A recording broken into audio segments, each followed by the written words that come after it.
your parents always want you to do well in life. Of course. हमेशा आपका भला ही सोचते हैं. हाँ. लेकिन उनके पास क्या होता है ना, जो information आती है that comes through the society. Yes. So let's say an average family in UP, an average family in Bihar, वो क्या देखते हैं? वो देखते हैं कि जो DM है, जो SP है, जो civil servants है, उनकी मतलब they have a higher position in the society.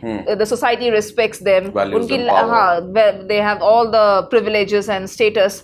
तो उनको लगता है कि अगर if my son or my daughter also pursues this line of civil services and clears the exam, then they will be in a good position. Oh, yes. तो यही होता है, तो इसीलिए बोलते हैं कि तुम तैयारी करो. ऐसा नहीं कि कुछ अलग सा प्रेशर देने के लिए या फिर इनका मेंटल हेल्थ खराब करने के लिए. You know, because see, I'll tell you, in that movie Three Idiots, that guy wanted to become a photographer, but his father wanted that he becomes an engineer. क्योंकि उनके father को लगा कि अगर मेरा बेटा engineering कर लेता है, then he'll be at least sorted in life. He'll have a good जो भी है, he'll have a salary package, he'll have a monthly salary coming to his pocket, and he'll have a good life, stable life. Photography में उनको समझ नहीं आ रहा था कि फोटोग्राफी में कैसा फ्यूचर है. बट फरहान तो चाहता था ना फोटोग्राफी करना. Yeah, he wanted it, but it's just that his parents thought that it might not suit him in his, you know, मतलब intention वो नहीं था कि उसको फोटोग्राफी करने नहीं देंगे.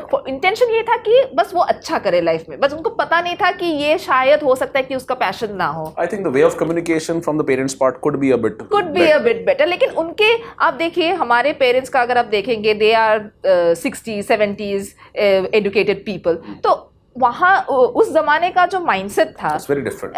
Probably when we become parents, we might not force that much because probably we would have more exposure than they had. तो एक generation gap भी होता है, एक time gap भी होता है, but ultimately the intention is never to pressurize the child. Always this sense of protection is there in their mind that we need to